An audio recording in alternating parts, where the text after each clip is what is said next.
میں اپنا سب سے بڑا دشمن بنا ہوں. اپنی غلطیاں مان لی، خود کو غلط سمجھ لیا، پھر تو توبہ کا خیال آئے گا نا، پھر تو خود کو بدلنے کا خیال آئے گا. اور یہ چیز تو بڑی مشکل ہے نا. حالانکہ اللہ کے بندے، خود کو بدلنا بہت آسان ہے، لوگوں کو بدلنا مشکل ہے. کیا ہے، تم نے اپنے اندر ایک ارادہ کرنا ہے کہ اللہ تھک چکا ہوں، ہار چکا ہوں، ٹوٹ چکا ہوں، بکھر چکا ہوں، نہیں سمجھ آ رہی، واللہ کچھ نہیں سمجھ آ رہی کہ میں کیا کر رہا ہوں. صبح آنکھ کھولنے سے لے کے رات کو آنکھ بند کرنے تک میری زندگی میرے ہاتھوں سے، میرے اعمال سے ضائع ہوتی چلی جا رہی ہے. میں اپنا سب سے بڑا دشمن بنا ہوں. تو اللہ مجھے معاف کر دے، اللہ مجھے ٹھیک کر دے. اللہ جن چیزوں کی وجہ سے میری زندگیاں برباد ہو رہی ہیں، آج کے بعد میں نہیں کروں گا. بس آپ ٹھیک ہو گئے. کون سی بڑی راکٹ سائنس ہے اس میں؟ خود کو بدلنا کون سا مشکل ہے؟ وہ اعمال جو آپ کو برا بناتے ہیں، وہ لوگ جن کے ساتھ اٹھنے بیٹھنے، بات کرنے، ٹائم دینے سے آپ کی پرسنالٹی ڈاؤن ہوتی ہے، ان لوگوں کو چھوڑنا ہوتا ہے، منہ موڑنا ہوتا ہے. بس بن گئے آپ اچھے انسان. ایک زہر کا گھونٹ ہے، پی لو. ارے وہ والا زہر نہیں جس سے بندہ اللہ کے بہت قریب چلا جائے. یعنی اگر آپ گناہوں کے شوقین ہیں، آپ نے ساری عمر گناہوں میں، لذتوں میں اور اللہ کی بغاوت میں گزاری ہے، تو پھر جب آپ ایک دم سے ان ساری چیزوں کو چھوڑنے کا سوچیں گے تو یہ آپ کو ایسا ہی لگے گا جیسے یار ایک زہر کا گھونٹ ہے جو مجھے پینا ہوگا.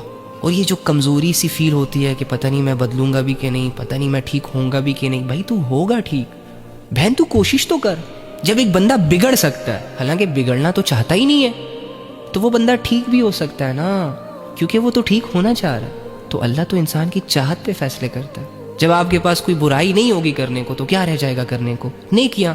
مسلمان بننے کے لیے، مومن اور ایماندار بننے کے لیے آپ کو خواہشوں سے لڑنا پڑتا ہے، آپ کو دنیا کے اصولوں کو ٹھکرانا پڑتا ہے، بہت سارے لوگوں کو راضی رکھنا پڑتا ہے، اور اللہ کی خاطر بہت سارے لوگوں کو ناراض بھی کرنا پڑتا ہے. آپ کو ایک ایسے خدا کی عبادتیں کرنی پڑیں گی، ایک ایسے خدا کی بات ماننی پڑے گی جو ایک ہے، جس کا کوئی شریک نہیں، جس کا کوئی وجود نہیں، جو نظر نہیں آتا، جو آپ سے یہاں بات نہیں کر سکتا.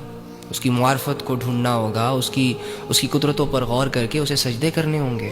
اور وہ سجدے کبھی کبھی آپ کو پھیکے لگ سکتے ہیں، کبھی کبھی آپ کو مشکل لگ سکتے ہیں، لیکن آپ نے ان ساری سچویشن سے لڑ کے اپنے اللہ کو راضی کرنا ہے، اپنے ایمان کو برقرار رکھنا ہے، اور اس ایمان کی حالت میں اس دنیا سے جانا ہے. پھر جا کے جو تم چاہتے ہو وہ تمہارے ہاتھ آئے گا.